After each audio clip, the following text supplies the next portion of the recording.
My parents told me not to come home for Thanksgiving because my younger sister didn't want drama. So I spent the holiday alone at a restaurant. The family sitting beside me noticed. They invited me to their table. 5 years later, they became my legal parents. My biological parents found out when they crashed my wedding. I was still holding my champagne when one of the security guards approached me at the reception. "There's a couple at the entrance saying they're your parents." For a second, I just stared at him. I hadn't spoken to my biological parents, Daniel and Susan Whitmore, in almost 3 years. They hadn't called when I got engaged. They hadn't answered the save the date. They hadn't acknowledged the wedding invitation they never received. The invitations that read, "Parents of the bride, James and Eleanor Bennett." Across the vineyard, more than 100 people were laughing under strings of lights. My husband, Ethan, was talking to his best man near the dance floor. Eleanor was dancing with her grandson. James was holding court at a table full of people who were probably pretending his jokes were funnier than they were. And strangely, I didn't feel afraid. Years earlier, seeing my mother's name on my phone could ruin an entire day. Now I just felt calm. "Let them in," I told the guard, "but keep them near the back." To understand why, you have to understand what happened the Thanksgiving I was 27. I grew up in a quiet Connecticut suburb where everyone knew which families had the nicest yards, but somehow, nobody knew what happened behind anyone's front door. My father was an engineer. He wasn't cruel in an obvious way. He almost never yelled. His specialty was silence. If he disagreed with you, he didn't argue. He went quiet until you understood that whatever you had said, wanted, or felt had disappointed him. My mother handled everything else: schedules, holidays, decisions. And most importantly, the version of our family that everyone else was allowed to see. Then there was my younger sister, Claire. She was 6 years younger than me and had always been the center of our household. It wasn't that my parents openly announced that they loved her more. Families like mine rarely make things that simple. It was smaller things. When I won an academic scholarship, my father said, "Good job," and went back to watching television. When Claire got a supporting role in a school play, my mother organized a family dinner. At holidays, conversations always circled back to Claire: her grades, her friends, her boyfriend, her plans, her feelings. I learned that being the older daughter meant being independent enough not to need anything, but available whenever the family needed something from me. At 18, I left for college in Boston on a scholarship. After graduation, I found a job with an environmental consulting company and rented a small apartment in Somerville. I built my life carefully. I worked, I paid my own bills, I made friends, I called my parents. At first, I called every week, then every 2 weeks. Eventually, I noticed something. If Claire was home, my mother mostly talked about Claire. If Claire wasn't home, my mother asked when I was visiting. My father almost never spoke on the phone. In 9 years of living away from home, I couldn't remember him calling me first even once. I always defended him. Dad just isn't a phone person. Dad doesn't express emotion. Dad loves differently. Then came the Tuesday before Thanksgiving. I was sitting at my kitchen table working through a report when my mother called. I had already bought my ticket home. She skipped the usual small talk. "Emily, I think you should stay in Boston this Thanksgiving." I thought I'd misheard her. "What?" "Claire doesn't want any drama." I actually looked around my apartment as if someone else might explain what she meant. "What drama? You know how things can get." "No, I don't. What things?" She sighed. Claire was apparently going through something. My mother wouldn't tell me what. She said having everyone together might overwhelm her. I reminded her that I had already bought a non-refundable ticket. "I know," she said, "but this is what's best for the family." That sentence stayed with me. The family, not our family. The family. Like I was outside of it already. Before I could say much more, she ended the call. So I called my father. He answered after several rings. "Dad, do you want me home for Thanksgiving?" Silence, long enough that I knew he understood exactly what I was asking. Finally, he said, "I think you should listen to your mother." That was it. He didn't tell me not to come. My father rarely said the ugly thing directly. He preferred standing beside the person saying it. That way he could pretend he hadn't made a choice. "Okay," I said. We hung up. He didn't call back. I sat there looking at my cold coffee and suddenly understood something I had spent most of my life avoiding. My father wasn't trapped between my mother and me. He had chosen. Again and again, he had simply chosen quietly. I canceled my plans. By Thanksgiving morning, staying inside my apartment felt unbearable. So I made a reservation at a nice restaurant near the waterfront. If I was going to spend Thanksgiving alone, I refused to spend it eating frozen food in sweatpants. The restaurant was crowded. Families everywhere. Grandparents, kids, couples, people passing bread across tables and arguing about football. The hostess seated me at a tiny table near a large family. I ordered turkey and a glass of wine, and then, despite every effort not to, I started crying, quietly. I remember staring at the candle on my table and picturing Thanksgiving at my parents' house. There would be my parents, Claire's boyfriend, maybe one or two relatives. And suddenly I realized something worse than being excluded. Nobody was sitting there looking at an empty chair for me. They had arranged the holiday without me. The table would look complete. That hurt more than I expected. I pressed my napkin against my face. Then I heard a woman's voice. I've had allergies for 65 years, and I don't think that's allergies. I looked up. She had silver hair, reading glasses pushed onto her head, and a glass of wine in one hand. My name is Eleanor Bennett, she said, and I don't believe anyone should eat Thanksgiving dinner alone. Come sit with us. I immediately said no. She didn't argue. She just smiled.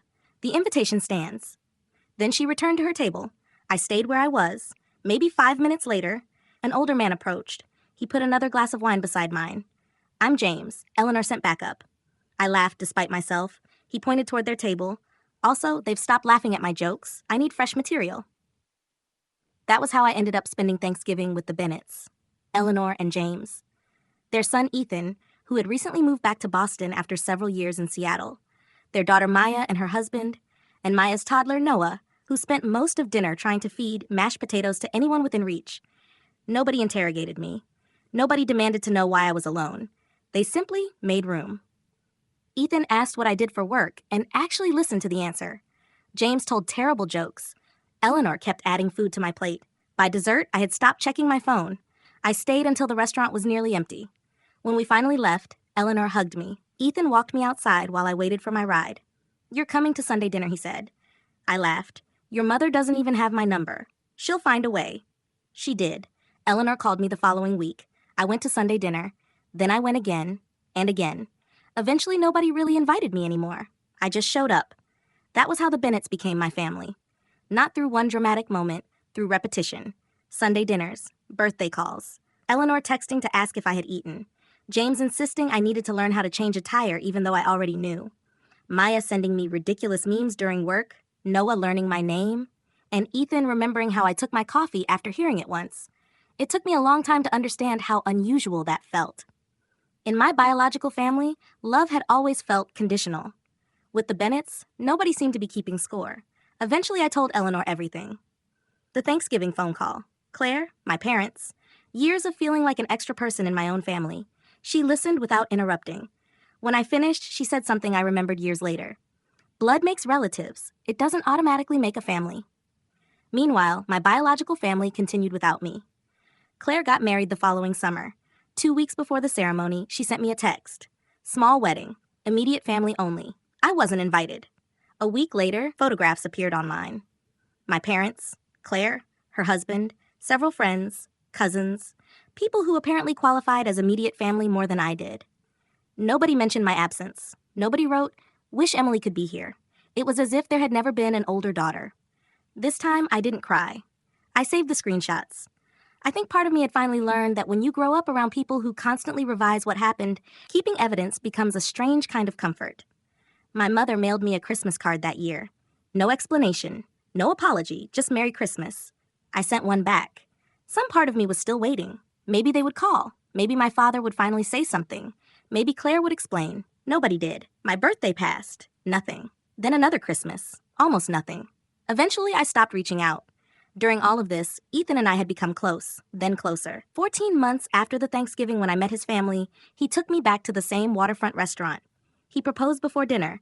I said yes before he finished asking. Eleanor and James appeared approximately 1 minute later, proving that the entire family had known. Planning the wedding was surprisingly easy until I reached one line on the invitation. Parents of the bride. I stared at those words for days. Daniel and Susan were biologically my parents. But they hadn't called me in years. They hadn't invited me to Claire's wedding. They hadn't asked about my life. Meanwhile, Eleanor and James were the people who showed up. Still, putting their names under parents of the bride felt like crossing some invisible line. One Sunday, I mentioned it to Eleanor while we were cooking. She became unusually serious. "There's something James and I have discussed," she said. "I don't want you to feel pressured." Then she told me adult adoption was legal. I actually laughed because I thought she was joking. She wasn't. "You're already our daughter," she said. This would only make the paperwork match the reality. I couldn't answer. So Eleanor went back to cooking. She didn't ask again. But I couldn't stop thinking about it. A few weeks later, I spoke to an attorney. She explained the process. There would be paperwork, background documentation, and a hearing. Because I was an adult, the decision was mine, though the court still needed to establish that everyone understood the legal consequences. New next of kin, inheritance rights, a formal parent-child relationship, a new birth certificate reflecting my adoptive parents. I asked whether Daniel and Susan could stop it. The attorney told me that with an adult adoption, especially after years without contact, their objection would have limited power over my decision. "Have they been involved in your life?" she asked. "No." "How long?" "Almost 3 years." She wrote something down. 6 months later, we went to court. There was no dramatic courtroom battle, no shouting, no biological parents bursting through the doors, just a judge asking whether I understood what I was choosing. Yes. Whether anyone was forcing me. No. Whether I wanted James and Eleanor Bennett to become my legal parents. I looked at them. Eleanor was crying already. James was trying very hard not to. Ethan was sitting behind us. "Yes," I said. The judge signed the order. And just like that, the people who had offered me a chair at Thanksgiving became legally what they had already been emotionally. My parents. Outside the courthouse, I sat on a bench and cried. Eleanor sat beside me. She didn't say anything. She didn't need to. When we finally printed the wedding invitations, the wording was easy. Parents of the bride, James and Eleanor Bennett. The invitations went out. None went to my biological family. 3 days later, Claire texted me. "Who are James and Eleanor Bennett?" Then another message. "Mom saw the invitation. She's devastated." I stared at the screen, then blocked her. My mother came to my apartment several weeks later. I opened the door without checking who it was. She walked inside before I invited her. Some things never changed. Her eyes moved around the apartment Ethan and I shared.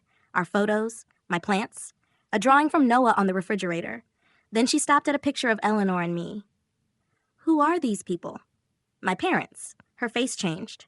"I am your mother." "You were." She immediately accused me of being dramatic. She said families went through difficult periods. She said Claire had been struggling that Thanksgiving, and everyone had needed to support her. She said they assumed I understood.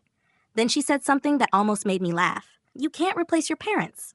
I looked at her. "I didn't." She stopped. "I was legally adopted."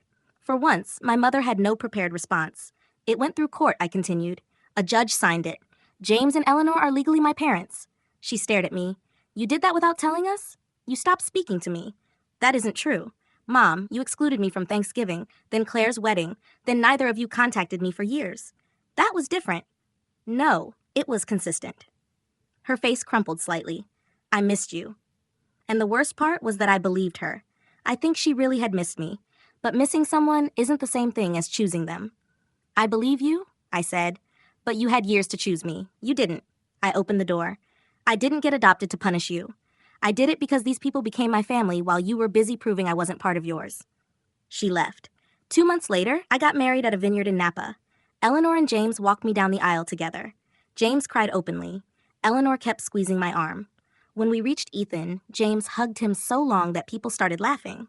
Then Ethan took my hands, and we got married. Hours later, the security guard approached me. "There are 2 people at the entrance claiming to be your parents." Daniel and Susan. Apparently, they had driven all the way there without an invitation. I looked toward Eleanor and James, then back at the guard. "Let them in. Keep them in the back." Ethan joined me a few minutes later. He didn't ask what I wanted to do. He knew I had already decided. Then the DJ took the microphone. "We'd like to recognize 2 very important people tonight. Please welcome the parents of the bride, James and Eleanor Bennett." The room erupted. People clapped. Someone whistled. James stood and spread his arms like he had just won an award. Everyone laughed. Eleanor grabbed his hand and tried to pull him back into his seat. And from the back of the reception, I saw my mother. She had gone pale. She was standing beside my father, watching another couple receive the acknowledgement she apparently expected for herself. Then she started walking toward me. Security followed. She reached me and grabbed my arm. "Who are those people?" I looked directly at her. "My legal parents."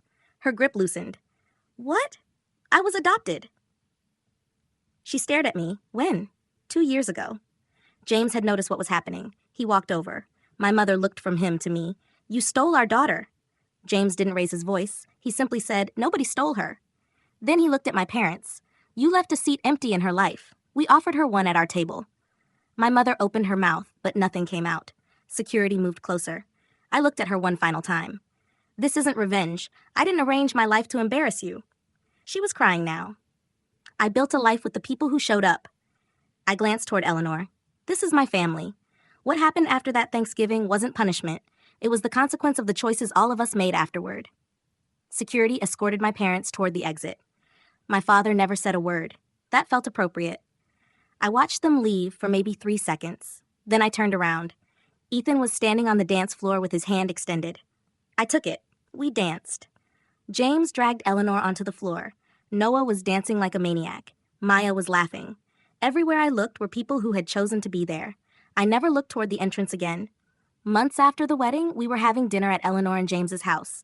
After everyone left, Eleanor and I washed dishes together. She asked how I felt about everything. I thought about it. Clear, I said. I thought I'd feel guilty or sad. Mostly I just feel clear. She handed me a plate. That happens when you stop waiting for people to become who you needed them to be. I dried it. For most of my life, I thought if I could just become easier, better, more successful, eventually my parents would choose me. Eleanor looked at me. You were always enough, I smiled. She handed me another plate. You were just asking the wrong people to prove it. A few months later, I received a text from a number I didn't recognize. It was my mother. I hope you know I love you. I read it twice. I didn't block her, but I didn't answer. Because somewhere between 27 and 32, I learned something.